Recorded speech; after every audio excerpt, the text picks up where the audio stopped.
It's time for a Carnival Sunshine cruise review. I just cruised Carnival Sunshine out of Virginia. We left February 16th and my cruise was over on February 24th. It was an 8-day cruise and it was a blast. Let's start with Embarcation. Embarcation was really easy. I did have the earliest check-in time and I did have the earliest boarding zone. So I do not know how boarding was for everybody else, but I know for me it wasn't bad at all. I got in line outside, they let us in, I checked in, we sat down for about a half hour, and then we boarded the ship. There was absolutely no issues with boarding. We're here already. We made it. We made it, D.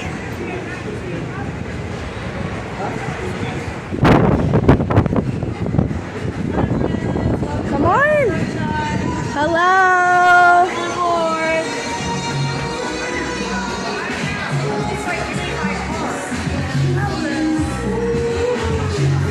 My first thoughts of the ship was the atrium area was absolutely beautiful. I loved the way it looked. I love the glass elevators. That's something I also like about Carnival Legends so much. The glass elevators are truly just so beautiful, but the decor in the atrium area was really lovely. I'm going to hop right onto the food now. Let's start with breakfast. Breakfast on the buffet area, it's not my favorite. I don't like the eggs. I say this every single cruise review. I really wish that they would get rid of those powdered eggs or whatever they are. I hate them. And then every other day they had bacon, and then they alternate between pancakes and French toast. I just feel like Carnival could do a little bit better when it comes to breakfast on the Lido Deck buffet area. However, day brunch, it's always amazing. A 10 out of 10. Excellent. The skillet pancake is a favorite of mine. I love the parfait. It's so good. The coffee is always very strong. Everything is really good for C-Day brunch. However, the wait times can be really long. And when I mean really long, I mean longer than dinner wait times. Everybody who knows about C-Day brunch, they know. So it definitely gets packed. Now, the omelet station on Carnival Sunshine is in the Havana area, which I didn't peep at first, but I did eventually figure it out, and that was really great. I think a lot of people didn't know that, so that line was never truly too long. But that is the place to go if you want real eggs. They make omelets over easy, square, whatever kind of eggs you want, that's where you can get it. And the omelets were really good. As far as lunch goes, lunch at the Lido buffet area, that was always really good. I really enjoyed the lunch at the buffet area. There was always some type of potato. I love Carnival's mashed potatoes. They had mac and cheese. They had fish. Just a variety of foods. The food was always hot and it was always good in my opinion. There's also Guy's Burgers and Blue Iguana Cantina, which is the tacos and the burritos. Tacos were excellent. I love the tacos so much. Because not everybody knows about this.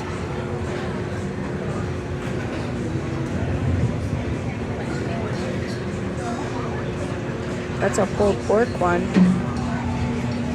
As far as dinner goes, the buffet area was a real disappointment. I did make a TikTok about this as well. It was just not good. There was numerous times that the food was cold. I didn't really like the variety of food that was up there. It just was not good. I ate twice at the buffet area and I said not again.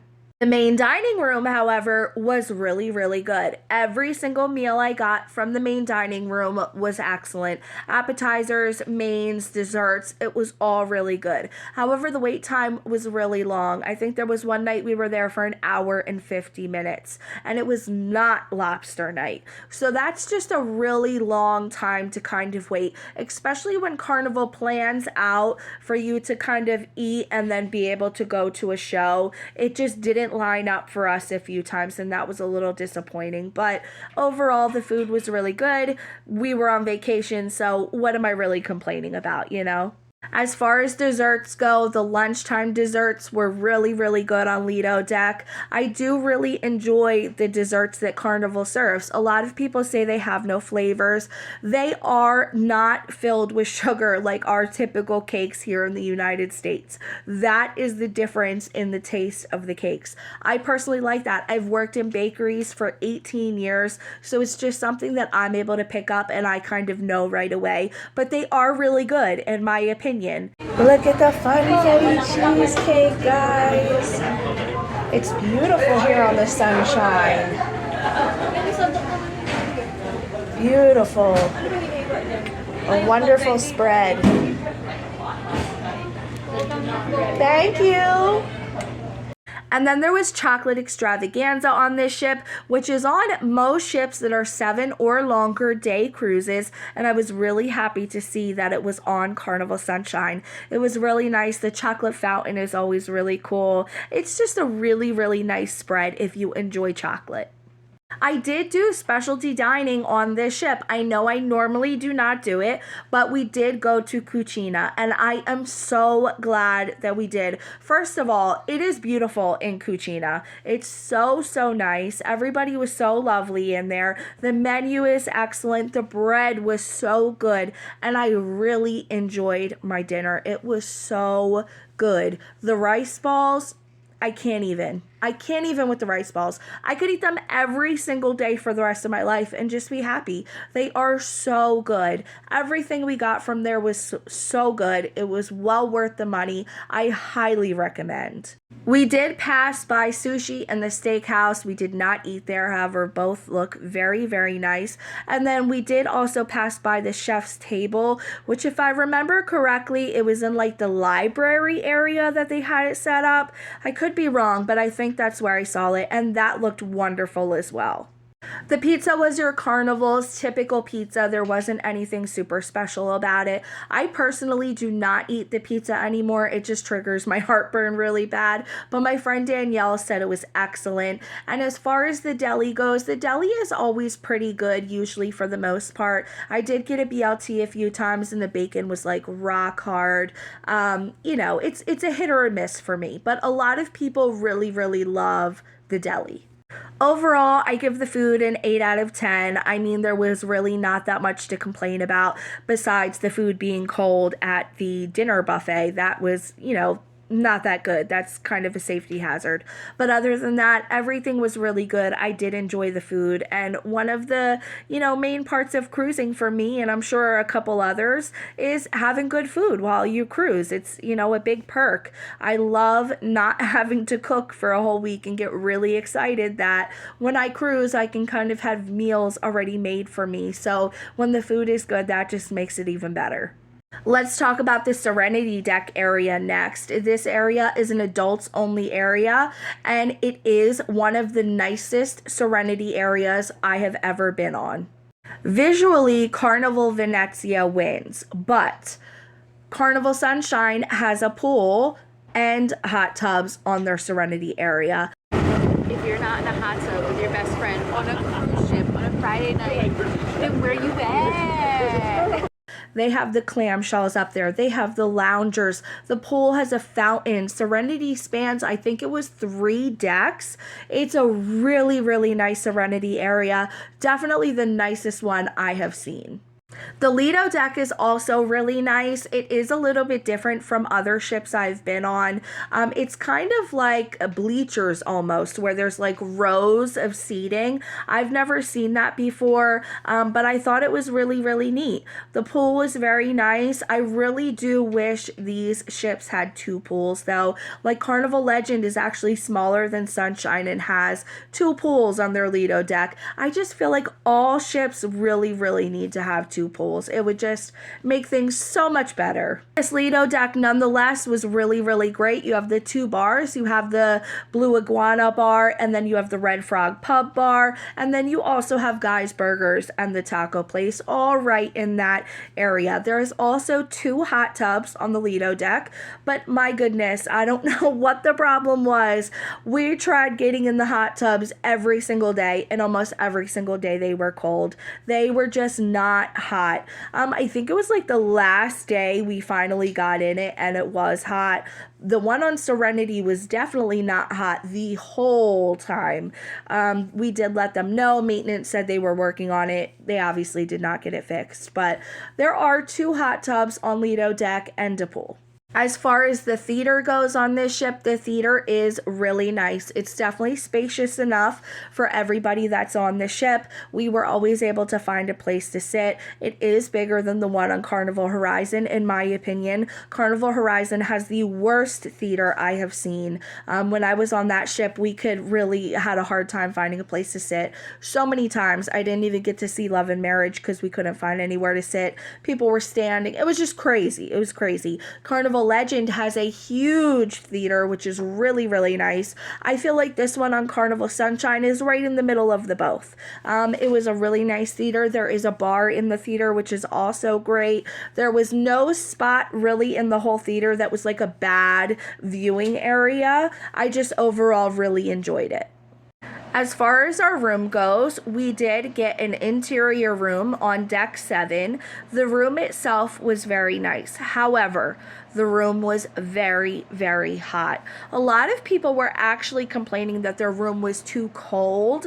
We had issues where it was just too hot. We had them come in and check, and they said if it's anything under 75 degrees, then that's good. They don't need to fix that. And I said to them, 75 degrees seems a little hot when your AC is as cold as it can go. It should not be 75 degrees. 75 degrees to me, that is not air conditioning. But to Carnival, it is. So I made a rookie mistake and I forgot to bring my fan. Carnival ran out of fans, so unfortunately we were just kind of stuck being hot. It did, for whatever reason, get hotter around 1, 2, 3 o'clock in the morning, and then it would cool off in the morning time, thankfully. But I don't know why some rooms get so cold where people are complaining their room is so cold, and then some people's rooms get so hot. And that's not just this ship. I have heard that on other ships as well. Let's talk a little bit about the casino. I honestly did not spend much time in the casino. However, the time that I was in there, it was completely packed. There was nowhere to sit. I do feel like this casino is a little bit too small for this ship. It would be nice if there was like a separate area that was for non-smoking, like Carnival Venezia has a whole separate room. There was another ship I was on that had that as well. I can't remember. Maybe it was Carnival Magic, but that would be really, really great for this ship. There was a lot of seats that were being taken from people who were just sitting and not actively playing. I kind of wish the crew would do something about that, but I see why they don't want to. They don't want to get people upset so that they end up not gambling. So I guess I kind of get it. But yeah, there was many, many times we walked in there, there was nowhere to sit, and we ended up leaving. Hey, hey, hey, hey, hey, go D, go D, go D. I did have laundry done twice on this ship. I am platinum, so I was able to get my laundry done for free. I had absolutely no issues with the laundry. We gave it to our room steward around 10 a.m. and we had it back by the next morning. It was really, really great. Now, there are laundry mats still on this ship. This isn't really common for the newer ships that have been built, but they are still on some older ships. Carnival Legend had a laundry mat, for instance, and this ship does as well. So this was the second sailing after dry dock. The first sailing was a 5-day cruise, and then it was our 8-day cruise. And I'll be honest, I really did not see anything that looked like nice and new and refurbished inside. However, I did hear that they have a new coat of paint on the outside of the ship, which you could see. The ship looked absolutely beautiful from the outside. And then I did hear that on the inside, they put the motion detectors in the rooms. That way, when you get up in the middle of the night to go to the bathroom, they come on. We did have that in our room. Other than that, I really didn't see anything that they really did. I'm sure there was some maintenance work, or I'm really not sure, to be honest with you. I did notice in the theater specifically there was a lot of wear and tear, like on the seats. A lot of the fabric was coming off the seats, and a lot of different areas where you could tell the ship still needs some interior work done. However, it wasn't anything to ruin my cruise or make me be like, oh, this ship is terrible. I really did enjoy the ship. As far as the shops go, there's really not too many shops on this ship. There's only one like Carnival shop. It did have a good selection. There's definitely lacking on shops though. I feel like I got spoiled by the shops on Carnival Celebration. There's so many of them. Carnival Venezia has a good amount of shops. I even feel like Carnival Legend has more shops than Carnival Sunshine does. However, there are some shops for you. Overall, I really did enjoy this ship. Did I enjoy it as much as Carnival Venezia? No. I really truly feel like no ship is going to be able to top my experiences that I've had on Carnival Venezia. That is my favorite ship. Carnival Legend is still my second favorite ship. I absolutely love Carnival Legend, but I really do think that this ship might come in third. And I know that's kind of hard to say going against Carnival Celebration or Carnival Mardi Gras. They're all good in their own ways. They all have perks, to them. They all have different things. This ship I really did enjoy though. I think I am the cruiser who does prefer a mid-size to a smaller size ship. Everybody has their own preferences though. So I hope this helped you guys if you were curious about how I liked Carnival Sunshine. If you're getting ready to go on Carnival Sunshine, I am sure you'll have a great time. I did hear that parking was a little bit of a mess for Virginia. You have to take a shuttle and it sounded like a whole nightmare. I highly suggest if you guys are cruising out of Virginia, just take the train. Take the train, take Amtrak if you can, skip driving and parking and paying for parking and dealing with the shuttles. If you can take Amtrak to the cruise port, do it.